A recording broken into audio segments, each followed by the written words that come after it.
राकेश टिकैत को ये बंगाल जाऊंगा और हरवाऊंगा और वहाँ ये सब ड्रामे बंद करके ना, अगर किसानों की बात थी तो कृषि मंत्री डेली आपसे मिल रहे हैं, केरल क्यों जा रहे हैं या और जिस भी राज्य में हो रहे हैं चुनाव वहाँ क्यों जा रहे हैं? ये जाएंगे शेरिन, उनका एजेंडा किसान नहीं है, उनका एजेंडा प्रधानमंत्री नरेंद्र मोदी को हराना है। जहाँ जहाँ चुनाव आएंगे, और आप यही मत देखिए कि ममता बनर्जी, जहाँ जहाँ चुनाव होंगे ये किसानों का नाम लेके वहीं वहीं जाएंगे, आप देखते रहिए। मैम, आपने 5 फरवरी को भी राकेश टिकैत को एक मैसेज देने की कोशिश की थी और मैसेज दिया था आपने कि राकेश टिकैत भाई, आप जो मासूम किसान हैं उन्हें ना बरगलाइए, और उसी तरीके की चीजें लगता है कि राकेश टिकैत अभी तक समझ नहीं पाए हैं वो आपकी बात। और राकेश टिकैत ये कह रहे हैं कि पीएम नरेंद्र मोदी जिस तरीके से रैली की थी इन्होंने बंगाल में, अब हम भी जाएंगे और किसानों के साथ बात करेंगे, उनकी समस्याओं को पूछेंगे और बीजेपी के खिलाफ जाहिर सी बातों को भड़काएंगे भी। तो ये क्या कहना चाहेंगे उनके लिए? नहीं, पॉलिटिकल लड़ाई लड़नी है, बीजेपी के खिलाफ भड़काइए या कांग्रेस के खिलाफ भड़काइए, उससे हमें कोई लेना देना नहीं है। हम तो सोशलाइट लोग हैं, हम अगर देश के खिलाफ कुछ होते देखते हैं तो आगे आकर बात करते हैं। मैं कह रही हूँ कि राकेश टिकैत भाई, चलिए 5 फरवरी को नहीं समझ आया, आज समझ लीजिए। क्षमा बड़न को चाहिए, छोटन को उत्पात, छोटे उत्पात करते हैं और बड़े हमेशा माफ़ करते हैं। लेकिन शेरिन, क्या ऐसे व्यक्ति को भी माफ़ कर देना चाहिए जो देश के टुकड़े टुकड़े करने वालों के साथ खड़ा हो जाए?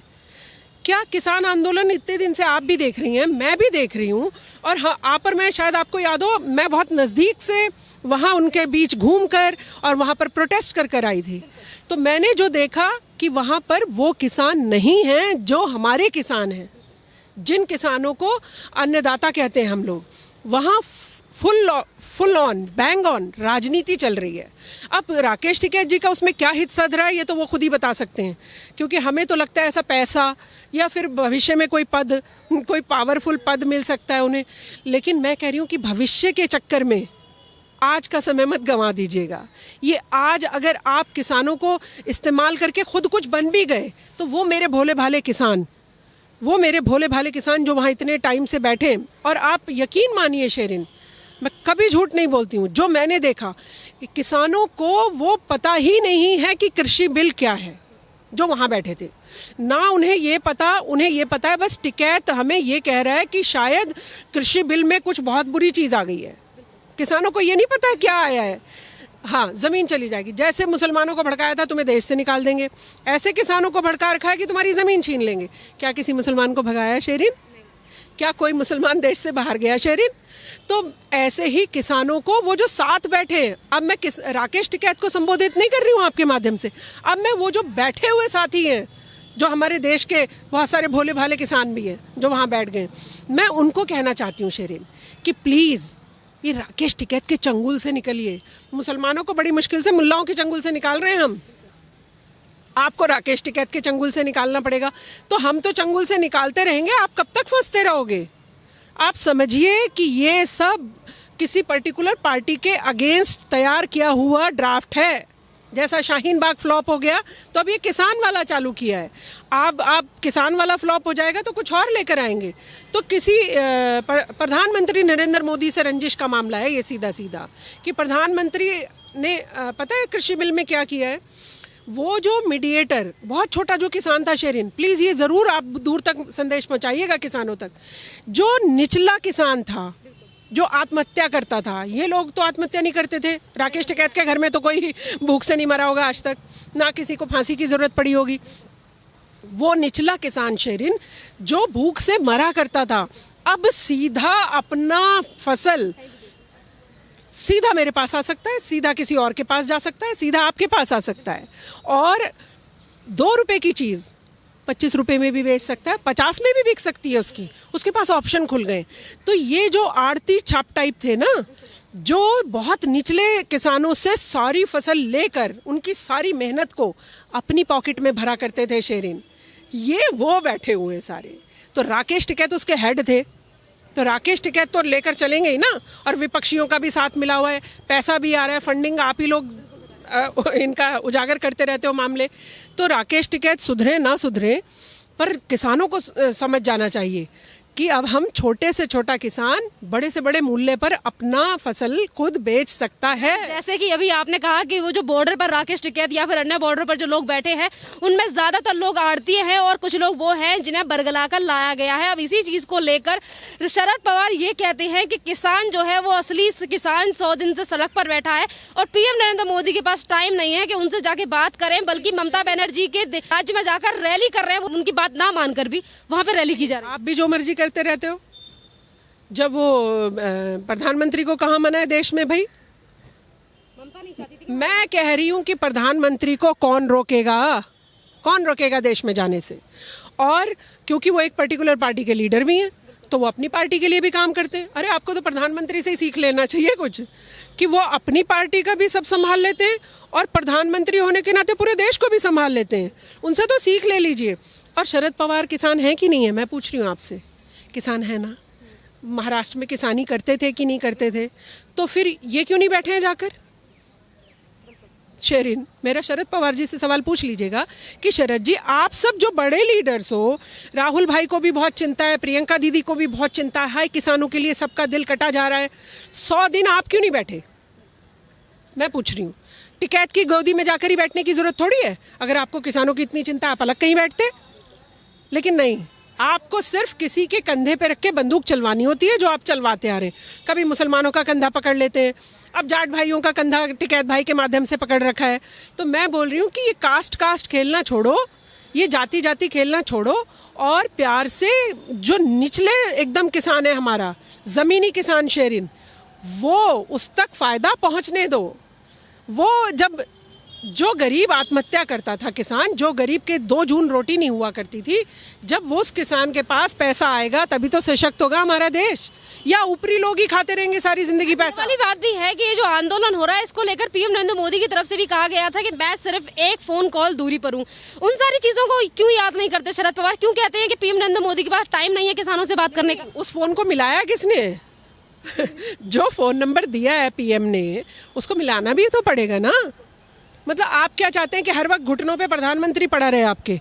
ये कांग्रेस पार्टी के प्रधानमंत्री नहीं है जो जी हुजूरी करके आपको बहला फुसला के ले जाते थे और सबका इस्तेमाल कर लिया करते थे। ये प्रधानमंत्री नरेंद्र मोदी हैं। मैं कोई भाजपा की नहीं हूँ, लेकिन मैं प्रधानमंत्री नरेंद्र मोदी के व्यक्तित्व से प्रभावित हूँ, उनके कामों से प्रभावित हूँ। और इस तरीके के लोगों को ऐसी अकल देना ज़रूरी है कि आपके चक्कर में ये जो बड़े बड़े पॉकेट मार थे, छोटे किसानों की पॉकेट, इनको मैं अगर वो क्या कहते हैं पॉकेट मार को? जेब कतरा। हाँ, जेब कतरा वर्ड ज़्यादा अच्छा है, पॉकेट मार सुनने में थोड़ा सही लगता है। जेब कतरे लोग हैं ये। इन्होंने छोटे किसानों को छलाया हमेशा, उनके साथ इन्होंने हमेशा छल करके उनका पैसा, उनकी फसल ऐठी है हमेशा, और खुद मालदार बने हुए। इन सबकी संपत्ति की जांच करवा लीजिए शेरिन, अभी दूध का दूध पानी का पानी हो जाएगा। और वो जो मेरे भाई गरीब किसान बैठे हैं ना, उनको भी समझ आ जाएगी कि ये तुम्हारी पॉकेट का जो फसल थी, जो तुम्हारी पॉकेट में पैसा आना चाहिए था, ये वो खाने वाले लोग हैं। इनसे बचिए शेरिन, मेरा संदेश दीजिए कि किसान भाई को। ये जब तक हमारा छोटा भाई किसान भाई नहीं समझेगा ना, ये ऐसे ही बहलाते फुसलाते रहेंगे। और सबसे बढ़िया सैल्यूट मारिए प्रधानमंत्री नरेंद्र मोदी जी को, जो परवाह नहीं करते कि कौन बैठेगा और कौन चिल्लाएगा।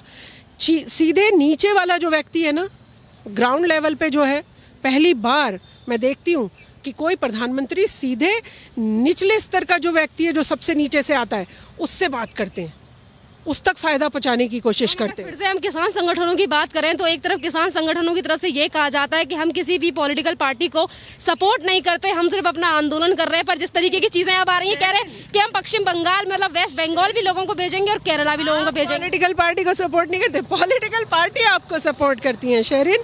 सारी पॉलिटिकल पार्टी तो आपके साथ खड़ी है, फिर आप क्या बोल रहे हैं कि हम पॉलिटिकल पार्टी के साथ नहीं है?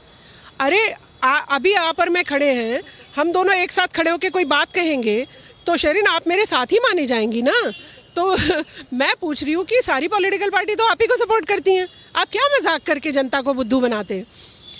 राकेश टिकैत भाई को थोड़ी अक्ल से काम लेना चाहिए। अभी भी समय है कि वो उन किसान भाइयों का इस्तेमाल करना छोड़ दें और निचले स्तर का जो किसान है हमारा, जो फांसी लगा के मरा करता था, जो जहर खा के मरा करता था, उसको बचाने का काम करें।